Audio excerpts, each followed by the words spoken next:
like to look at today and Tuesday as a way for us to kind of get to know each other. I like to look at this as the opportunity for you to decide, is this the right class for me? And in reality, this small group communication class is different than other comm classes because one, it's not looking at interpersonal, meaning one-on-one. It's not just you speaking by yourself, except for one speech.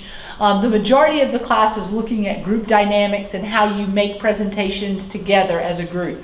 So dividing projects, working on materials together, practicing the implementation of it, and then actually delivering those speeches. And so we will do that over the course of the semester. And today, what I want to talk about is the class syllabus. So for example, in our beginning discussion on Tuesday, you kind of got to know who I was. I came out to you as a lesbian, and for some students that was a little too much and they dropped the class, which is totally fine, but that's why I tell students that information. Because I don't want you to end up being in a classroom where you're finding out information about me as a teacher and realizing, oh, you know, I don't like her lecture style, or I didn't really connect with her attendance policy, or whatever that is. This is the time you need to figure that out. You don't want to do it further into the semester because then it's going to be problematic for your transcript as you drop things and withdraw, etc. So I like to call this our prenup meeting. It's where we kind of lawyer up and say, okay, this is what I'm expecting. You say, okay, I can do this. And then we work forward in that way. If you have any questions, this is the time to kind of ask that, because after this, on Tuesday, we're going to start just lecturing on whatever we're going to talk about in class. And I'm assuming everybody's going to stay. So this is small group communication. The contact information that's up there is actually correct. Your CRN for this class is that 395 number, 26395. And the best way to get in touch with me is through Canvas. This will be live and on Canvas by the end of this week. And I encourage you to read over it and make sure it looks like something that you really, really want to do. Now, we will go over the syllabus and some of these other details as we start lecturing, but the rest of this gives you kind of the office hours. It tells you about Canvas and how we use it. The one area on Canvas that you want to be really familiar with is the Files tab. That tab will hold your syllabus, your class calendar, any type of evaluation sheets or assignments. I'll always post it there. So if you miss class, you want to know what's going on, go to the calendar, see what was scheduled for that day, and then go see if there's something that you can do based on what was scheduled on that day. A lot of days it'll be lecture in the beginning, and then towards the end of the semester it'll be speeches. So that's something to be aware of. I am possibly changing the book. I'll know that by the end of this week, so I would not buy the book just yet unless you've bought it from the bookstore, because the bookstore has the right book. I just don't know that that's the right one on the syllabus, because before I load it up, I make sure that it's the right one that I pick. I switch every semester because I've used both books, and I like students to be able to resell them in the end. So that's the reason it may be different. But whatever one it is, you'll be able to find a used copy. So I would suggest checking on eBay or Amazon and trying to find it cheaper before you buy it at the bookstore. Don't tell the bookstore I said that, but you should. I really recommend it. Now, in reference to the class, what you're going to be learning is kind of the rationale of small group work, the theory behind it, how we work through group presentations, group dynamics, stuff like that, leadership, element, etc. And if you want to be able to tell your friends and family what you're going to leave the class with, then that's the course outcomes. The college always wants that on the syllabus to show what you're getting for your money. If you want to read that in your free time on the mighty throne or with your friends and family, there you go. That's what you're getting when you leave the class. You may want to know more, how do you find success in this class? That's what I like to focus on. And that is being a good speechwriter, working on your delivery, being a good critical thinker, and also, and most importantly, being a good group member. Students who really find this class fun got in really good groups. Students that had trouble with this class got a group that they don't gel well with. Either they feel like they're doing all the work, or they're in a group where someone's controlling everything and taking over all of the work, and they feel intimidated by that. So hopefully you'll be able to figure out how to work through those dynamics. And these are some of the ways that you need to be a good group member: communicating, working on your work. If someone's not doing their job, then talking to them about it. And then if it doesn't improve, talking to me about it. What you're able to do once from a group is fire a group member. So for example, let's just say that the 5 of us were in a group. Let's say I wasn't coming to any of the group meetings. When I did show up, I wasn't offering any input. I was just like, whatever you guys want to do. When we had presentations, I wouldn't look like I'd practiced. That would be problematic. They should talk to me and say, look, Robin, we're trying to make an A in this class. We want to pull you to pull your weight like we're pulling our weight. And if I say, well, you know, I don't care about A, I'm good with just a C, then they should say, well, that's not how we're going to operate, and we're going to talk to Robin about getting another group member, because this is not going to work. They would come talk to me. I will come talk to you or that student.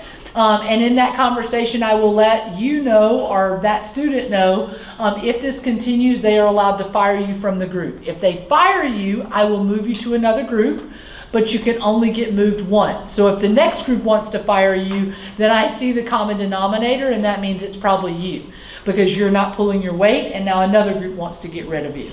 Because of that, you won't be able to pass the class, because you can't do the group presentations if no groups want you. So it's really imperative that you're trying to work within your group. And if you're in a group that wants to fire someone, you have the justification and the evidence to justify that. Just like if you're a manager, you're going to want to kind of make sense of why you're justifying this raise or this reprimand. That's what I'm going to look for in this class as well. Now, in reference to what you'll do as a group, you will have about 5 different presentations that you'll do as a group. One presentation that you'll do as an individual. The first presentation as an individual is the artifact speech. That's where you'll introduce yourself through a tangible item or through an image that you'll put up on the screen. For example, if it was me, I might bring in a pair of handcuffs or my bullhorn, or I might talk about my family and have a picture of them. I might bring in my Bible or an anchor because I love boating. I would pick one of those things and talk about one of those things. I wouldn't say I'm going to talk about all 5 of those things, because that's going to take a lot more than 3 minutes. So from my item, I'm going to build my speech. That's going to be a 3-minute speech. It has a 1-minute leeway, so that means I can go 2 minutes and 30 seconds to 3 minutes and 30 seconds without it hurting me.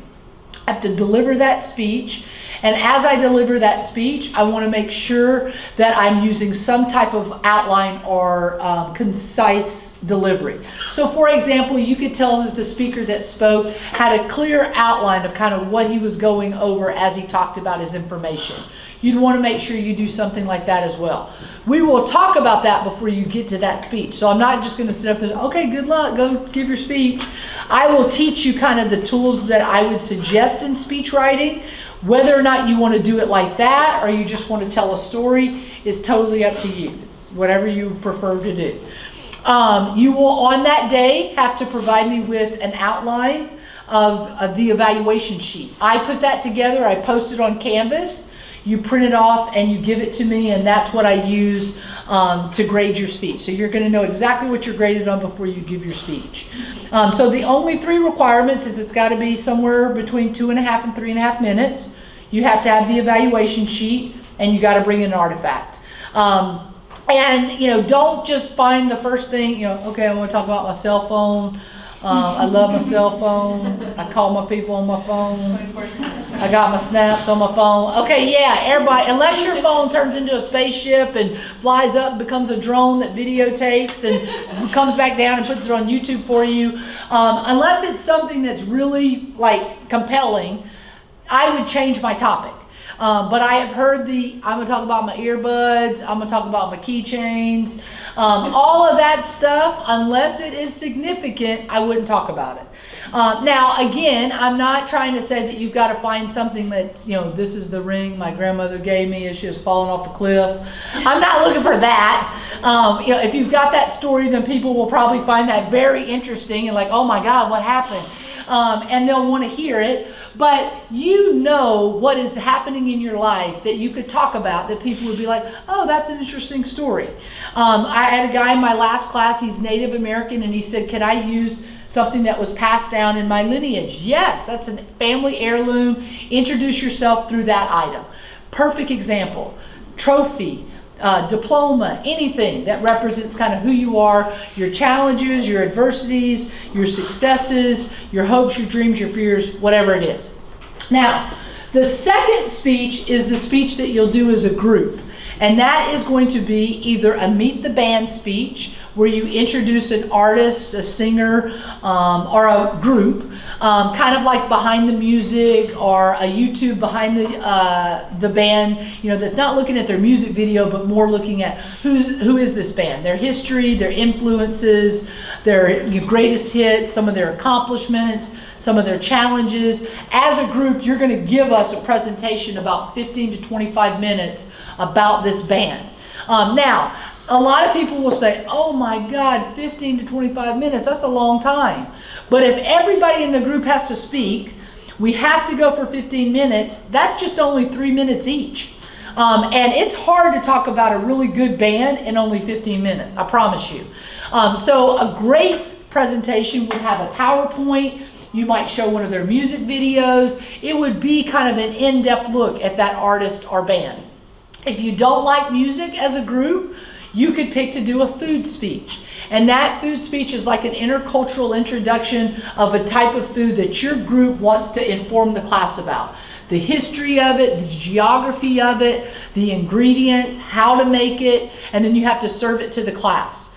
You would need to talk about something like, for example, if I was going to talk about pizza, I might talk about the variations across cultures and how pizza can be, it was, originated in one area, but it's been developed into different types of pizzas across cultures. So all of us would have our area that we're going to talk about, and that might be what we decide we want to discuss as a group. That will be your first group project, either the meet the band or the food speech. And you guys get to decide together whichever one you want to do.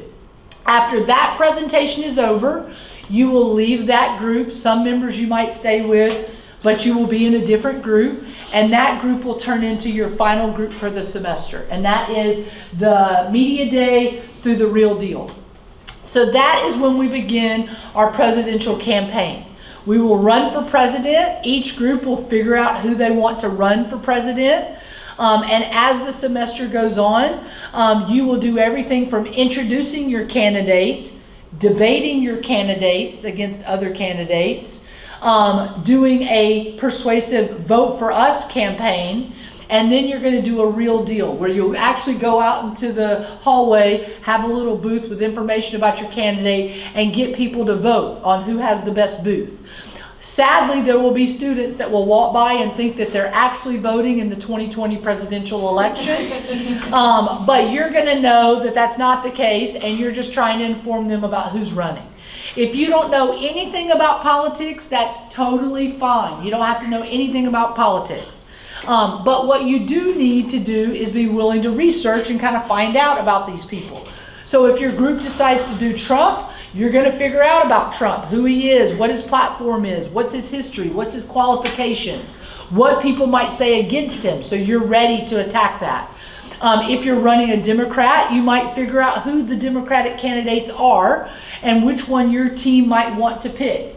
If you want to do someone who's not running under those tickets and you want to find a Green Party candidate or a Libertarian or a Natural Law Party, there's hundreds of people running for president. You just see the ones that the media tell you about, but there are lots of people running for president. Even Kanye West has said that he's thinking about it. So the reality for your group is figuring out who you're going to do, then figuring out how you're going to represent them, and you have to do it based on what you think their platform would really be. So for example, I can't come up and say that I'm against the wall if I'm running Trump, because I clearly know that he's for the wall. So you have to represent the values of that candidate. Make sense?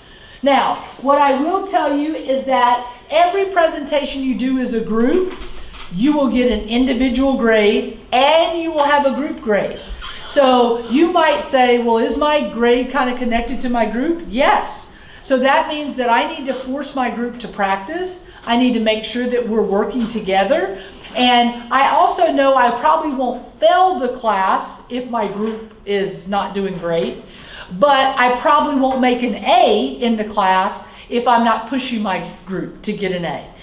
Meaning that I can have an A in the class based on my own speeches, but if my group comes up here and bombs because we've never gotten together to practice, I'm probably going to end up with a B at the end of the semester. And if I've got group members that don't want to practice, what should I be doing? Talking to them and me, exactly. And I will have dedicated practice time in class. So you won't have to be meeting a lot outside of class. You might have to meet sometimes, but over the course of the semester, there will be times for you to practice in here as well. Any questions about any of these points? Half the points of the class come from this work, which is what the class is all about. No? Okay, perfect. So if you miss a speech, it is really hard to pass the class if you miss lots of speeches, but there are no makeup speeches. So please be aware that if you miss a speech, I do not let you make that speech up. You do have a meeting with me that will be happening in the next couple of weeks. You should be thinking about what you are going to bring to that meeting, which is your resume. If you don't have a resume, then you need to make one. You can go on Google and do a resume template and just fill in the blanks. It has to be typed and it has to be up to date. So for example, if you have one that you did in high school for college applications or scholarships or whatever, just add COS on there under education, add any job stuff that you've done since then, and bring me that. It doesn't have to be totally, absolutely made from new, from scratch. But it should reflect kind of your community service, your extracurricular activities, your objective. What are you trying to do when you leave this class? I want to be a student at Fresno State majoring in this. I hope that I'm going to be able to obtain a job doing this. Whatever it is, you might write that on there as well. I do have students that are fearful or don't like to share personal information. Had one guy actually drop the class a semester ago because he didn't want to tell me his address. I guess he thought I was going to come there after school or something. That's not going to happen, I promise. I only ask for the information that you feel like is relevant for our interview with each other. If you don't want to give me your personal address, then give me Disneyland's address. I don't care, and just put your name connected to it. When we meet, all I'm going to do is ask you, how you're feeling about the class. Do you have any thoughts about your group work and what you'd like to do? What's your thoughts about, moving forward in the class? I'm just trying to check in with you. It'll be really quick and then you'll be free to go. On the other day, you'll have to meet up with a student in class while I'm interviewing other people. So it will be 2 class periods. Half the class meets with me one day in resume interviews, while the other half of the class practices, and then vice versa. We just switch up days. Any questions about that? Nope? Okay, perfect. So the next thing is the midterm and the final. You have the potential of a midterm dependent on how good speeches are. So if speeches are really great and they're at 79 or 80% or better on average, I won't have a midterm. I'll just have no test. That means that if I'm not going to have a test, what's your blueprint or your prenup say? It says that you're having a test and it's going to be worth 100 points. That means that I have to give you those 100 points if I don't have a test. So what the benefit for you is, if you're in a group and you see some people that need some help, I'd be trying to get them to practice, because if their speech gets better, then that means there's a less likelihood of you or them having a test for a midterm or a final. I would definitely try to work with each other for stronger speeches. Same thing for the final, 80% or better, or around 79, 80%, there'll be no final. But again, it's up to you. Now, if we do have one of those exams, depending on what the grade point average is, if we have to have one, I may let you use your notes. So it's really smart to take good notes. And I may let you use your book. So that's why it's good to have the book, should we use it. If you're not going to buy the book and use it, then I wouldn't recommend killing the tree for it. So, if you're just buying it and you're just going to collect dust, don't worry about it. Don't waste your money or the tree. Famous speech critique. You will watch 3 speeches in here. You will talk about what you liked and disliked about those speeches, kind of give your critiques of those. It's a 1-page typed double-spaced paper, and that speech will be unannounced. So for example, let's say that because Martin Luther King Day is on Monday, I decided we were going to watch the I Have a Dream speech. And let's say that you could not be in class today because something happened, you had a flat tire or whatever. If you check in with a group member or a speech buddy and you say, hey, what did we do in class? And they tell you, hey, we watched Martin Luther King's I Have a Dream. Then if you go and watch it and you write your speech critique and bring it on Tuesday, it won't be late if everybody else is turning theirs in on Tuesday. If they turn it in on Tuesday, then I'm going to ask you, number 1, do you have a verifiable excuse? Like, did you get a note from AAA? Did you have a note from the tire shop? And if you say no, then I'm going to say, I'm sorry, you can't turn it in late because they turned it in that day. If you have a verifiable excuse, then I'll let you turn it in late on the next class period. So it's really good to check in with people and see if we've done a famous speech critique if you've been absent. Small group critique and journal. So I suggest you buy a little loose leaf notebook, or in your phone you just add notes to your phone about your group meetings, add the date and then your own processing. So for example, when you meet your first group, you might say, well, I'm so excited, everybody introduced themselves, everybody gave great ideas, this seems like it's going to be a great group. Or you might say, I don't know what Miss Robin was thinking, she put me with a bunch of crazies, nobody talked about anything, I felt like I was the only one talking, I hate this group, I want out, I don't know how I'm going to make this work. That's your journal entry, nobody's going to read it but me. Those journal entries at the end of the semester you will turn in, and you journal your first group and your second group. The C grade, so 35 out of 50, would be only 10 entries that aren't that great. A C or better is going to be over 10 entries that are kind of thorough journal entries. So you can't just say, I met with my group January 16, 2020. That's not enough. You got to give me a little bit more details about what happened in that group and kind of self-disclose the dynamics that are going on. That is going to be invaluable to you as you write your final paper in the class, which is what you learned about group communication. So you'll be able to think about, well, I noticed that this happened when I interacted with this person this way. I noticed that 2 friends in the group only processed together and kind of left all the rest of us out. You'll notice and be able to process about all of that stuff if you've done good journal entries. Doesn't have to be typed, but if you type it into your phone, you can just print it off and turn that in. Any questions about the journals? No? Okay, perfect. Class participation. Every time you come to class, there is a possibility that I'm going to say pull out 1 sheet of paper. When you pull out that 1 sheet of paper, it represents 5 to 20 points in points. It just depends on how much I'm given that day for class activity. You can never make up class activity unless we're turning it in the next class period if you've missed. And there is more class activity points in the class than I have listed in the syllabus. So I probably have about 150 points available, but there's only 125 listed. So that means that 25 points is going to turn into extra credit over the course of the semester. So it's really important to do those activities whenever I say pull out a sheet of paper, you do that. If you miss more than 4 class periods, there is a likelihood that that's going to affect your grade. 4 class periods would be 40 points if we were talking about class participation points. That can be very close to lowering a letter grade. So please make sure that you're not missing too much. The first 4 classes, I don't care where you were, what you were doing, who you were doing it with.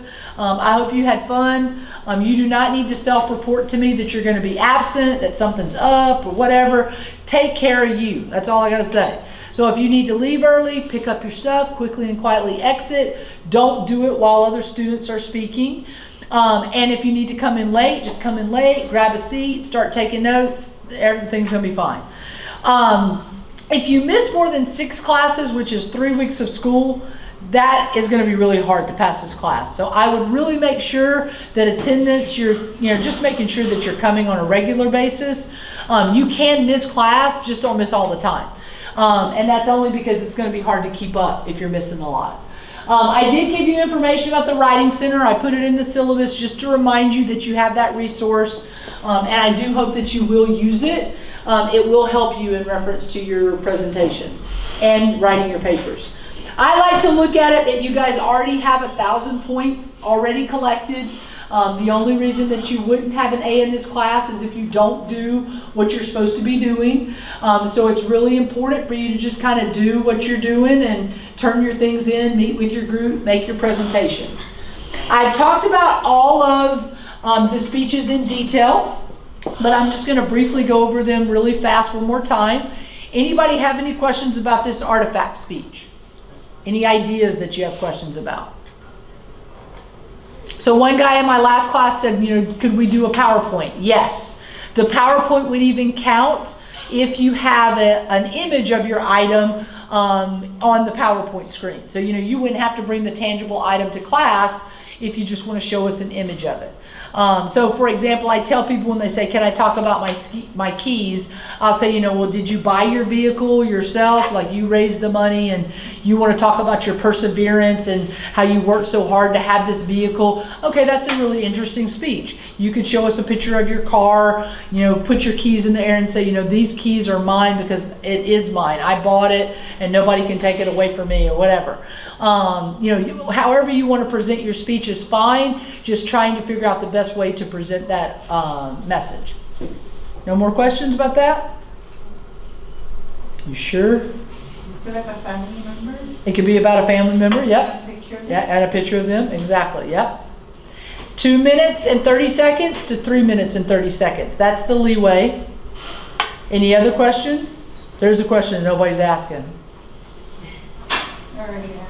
Yeah. You already put yourself out there. Anybody want to know if you can take notes up here? Yes. Okay, yes. So when you come up to the podium, you can use note cards. You can use this as your notes, like, you know, put your PowerPoint up there and kind of look at it and talk about it. You can bring a full manuscript. You just want to make sure that you're not reading to us. So looking down at it and looking up, looking down at it and looking up, totally fine. And you can have those tools here at the podium or the lectern whenever you're speaking. I've already talked about these. Meet the band and intercultural communication or food speech. 15 to 25 minutes. One's about a music or artist or singer or band. The other one could be food. Your group gets to pick. You can do whatever you want. We're going to be surprised every time. And then once we get into the group, the political speeches, the first one is kind of like the convention speech where you're introducing us to the candidate. You know, this is who they are, this is their history, this is their qualifications, this is their family, this is what they believe. It is just an informative speech. You cannot persuade us. You know, if we get persuaded because we like what they believe, great, but it's not like you need to vote for us because we're going to save the world. It is more just informing us about that person. Everybody in the group will have to speak and get up and present. The great debate speech, that's 2 members from your group. You send up your 2 best speakers and your 2 best arguers. They go up to the podium and 2 members from every other group are up there and you guys debate each other on topics that you'll know well in advance. So you'll be able to research those topics, think about your position, stuff like that. Vote for us, that's the persuasive speech. The timing of that speech and on the media day will be released as we get closer to those. But the vote for us is that really big pitch. It's your best effort to try to get people to cast a ballot for your person. And every single speech that we do in here, we will be voting at the end. And not only you guys, but other students from other classes will come in and watch your speeches, and they will vote on who they feel like had the best speeches. So it's really good to kind of, you know, have good arguments about why we should vote for you. And then the real deal, there'll be a ballot box outside. People will walk by, they'll cast a ballot either for you or other candidates. And at the end of the semester, all those votes that are collected all semester long, I will announce the winner, and that group has no final, and they get to have lunch bought for them at any restaurant of their choice. So like last semester, my group ran, who was the group that won? It was I think The Rock. They ran The Rock for president. And they wanted to go to Chili's, so we went to Chili's for lunch at the end of the semester. Any other questions before I get into class rules? Nope. Okay, so if you come in late on speech days, please make sure that you don't enter while someone is speaking. Very disrespectful. It's going to throw this person off, and their grade is on the line. So please know when speech days are happening and don't walk in, or I'm really going to go off and try to embarrass you because they're embarrassed because they've been thrown off on their speech. No makeup speeches. If you miss a date, I will not reschedule your speaking date because that's not how the real life works. If you have a date that you're supposed to be speaking at a business event or a convention, they don't reschedule it just because you can't be there or you missed it. They're going to say, sorry, it happened and you can't speak. Maybe next year. If you don't like where you're on the speaker lineup, you can move. If you talk to other people, that'll make sense as we get closer. No reading your speeches. I will penalize you if you just stand up here and read to us. It's not public reading class, it's public speaking. So please make sure you're delivering your message and really trying to share it with the audience. If you need to leave early, just get up and go. I will take roll on speech days. Even if you're not speaking, you're expected to be here. We need an audience, especially an audience as small as this. You're my smallest class, so you're the luckiest because you have the smallest amount of people in this audience. So it's really important that you're here on speech days, even if it's not your day to go. So I will call roll and that'll be points. Silent or vibrate your cell phones. If you have a cell phone, please make sure it's on silent or vibrate, especially if fellow students are speaking. On top of that, please don't get into any lengthy text sessions. It's very distracting for the person that's speaking and makes this student feel like you're not interested or you're not paying attention, and that can throw them off and their grade is on the line. Appropriate attire. So no booty shorts, no lots of cleavage, no baseball hats, no Hooters shirts or Budweiser shirts. You really want to make sure whatever you're wearing is complementing your speech. It doesn't mean that you got to wear a suit and tie and a dress to give a speech. It just means you want to look presentable. It should be complementing your speech, not taking away from it.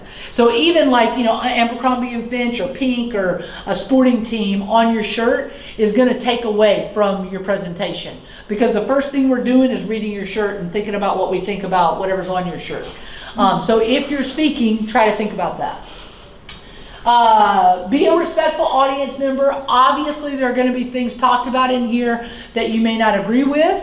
So the way that you get back at that person is write a speech about why they're wrong. You can't heckle from the audience, but what I will warn you about is in the real world, you will have the opportunity to be heckled, so I can't stop that from happening when you leave this classroom. Just make sure that you're thinking about that in this environment, that you're protected in your freedom of speech. I've talked to you about emailing me papers. All assignments must be typed and double spaced. Good student conduct. I won't, I'll be good with you, you be good with me. If you turn in, or if you need extra assistance on your test, note taking, anything, Access and Ability Center is great and invaluable. Just let me know and I'll help assist you. These are the drop deadlines. Make sure that you add the class by January the 2nd. If I gave you an ad code, which I think you've already added and you're in, I checked it. If you want to stay in the class, then you can stay. If you don't want to stay in the class, I suggest that you drop by the end of next week, which is the 27th. Because if you don't, there's going to be evidence that we had this relationship, because our prenup is saying that if you stay in after the 27th, there will be a W on your transcript if you don't drop. If you drop before the 20th of March, let's say you just realize you can't finish the class, you drop, there's going to be a W on your transcript. Too many of those looks like a promiscuous student, so you want to be careful and not take too many classes and just get a W. You want to finish them. And that means that you stay until May 14th through the 20th, which is the exam time. I'm not sure, I think your exam is on the 18th, but I'll tell you as we get closer to it. Any questions about anything that we've talked about in the class? No questions about the groups? No question about the speeches? What's the 2 things that you should be thinking about over the next couple of weeks, or especially over the weekend? What artifact you might be bringing in, that item. So what item might you want to be thinking about? What's the second thing? Resume. The resume. Yeah, the resume, getting ready for the interview.